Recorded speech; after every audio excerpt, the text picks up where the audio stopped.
Well, all Canadians, in essence, are eligible to donate blood, but we do have a basic eligibility that we must adhere to. And so the first one is age requirements. So anyone 17 or older can actually donate blood. But from a student perspective or a high school perspective, we do find that some of the reasons we do defer students would be to tattoos, piercings, and things like that. So that's our biggest deferral we find often with students. So that's one thing you should look into, and it is a 6-month deferral. But other than that, really everyone, if they are eligible, they should visit blood.ca and look at our basic eligibility. And if you're eligible, you should come out and donate blood. There's a variety of reasons why people need blood, and some are due to illness and some are due to trauma. So, for example, someone going through cancer treatments might require up to 8 units of blood a week, or 5 units of blood, a week. Someone with leukemia is almost up to 8 units of blood per week. Someone that has, for example, like a car crash or trauma victim could use 50 units in under an hour. So they just require that a large amount. So there's many uses for blood, and it's very important that we maintain a constant inflow of units through our blood donor clinics to ensure that the inventory is up and that we have those units on hand when people require it. Well, nationally this year in 2013, we're going to need approximately 900,000 units, so just under 1 million units just to maintain hospital supply and patient demand. To break that down a little bit within our region, Manitoba and northwestern Ontario will require approximately 60,000 units a year just to maintain. And that's why we're in constant need for new donors. So this year alone, we will need approximately between 4,000 and 5,000 new donors in Manitoba just to maintain our blood inventories. And on a national level, we're actually looking at about 80 to 90,000 new donors to maintain our blood supply. There is one blood type that can give to everyone, and that's O negative, and they're called the universal donor. So a universal donor can actually give to everyone. So if someone is an O negative, you really sort of have a special status within the blood donor world, because it's an important blood type to have on hand, especially for trauma victims that come in when we don't have time to test their blood type. We can start giving them blood right away because we know it won't react. There's a couple ways. We hold blood typing events called What's Your Type? And what we do is we just do a quick little finger poke. We mix that little droplet of blood in solutions, and whatever solutions you clot in, that will tell us what your blood type is. As well, if you actually just go into a blood donor clinic and donate,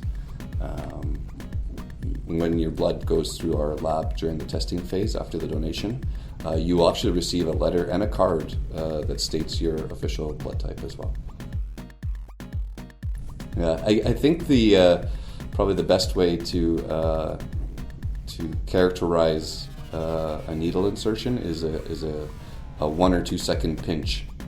So if you grab a fold of skin inside your elbow and give it a 1 or 2 second pinch, I think that would be probably the equivalent of what a needle insertion feels like. And then once the needle's in, you'll find that actually you don't feel it at all.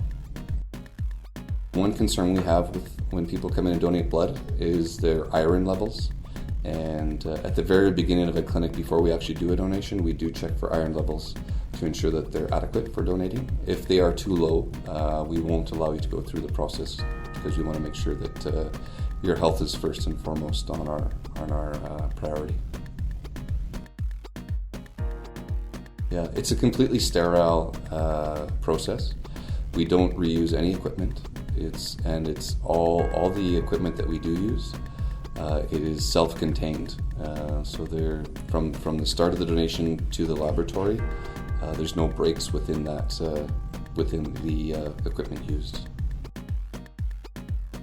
You can donate blood every 56 days. So depending on the calendar, that's about 5 or 6 times a year. Well, the process itself is about an hour, but that includes, as I mentioned, the sign-in, the iron testing. You also will meet with a nurse who will go through a list of questions with you, take your temperature, blood pressure, just make sure your overall health is in check before we do the donation. The actual donation process itself takes about between 10 and 15 minutes. And then we ask that you maybe spend 5 to 10 minutes in our hospitality station at the end of the clinic where you revitalize with juice and some cookies and nutrients to get your blood sugar levels back up. And then away you go. Every 60 seconds in Canada, someone needs blood or blood products. So you probably don't have to look too far within your inner circle where you'll meet or know someone that is in need of blood or has used blood. So it's really a great way to give back to your community, which in essence is supporting all the patients, specifically in Manitoba, but on a national basis as well.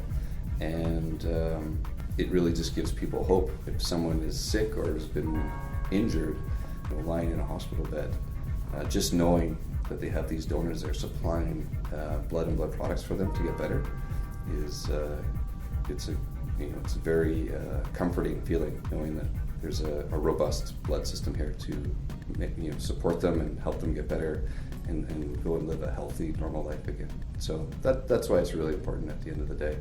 And ultimately, I always use this example for most people.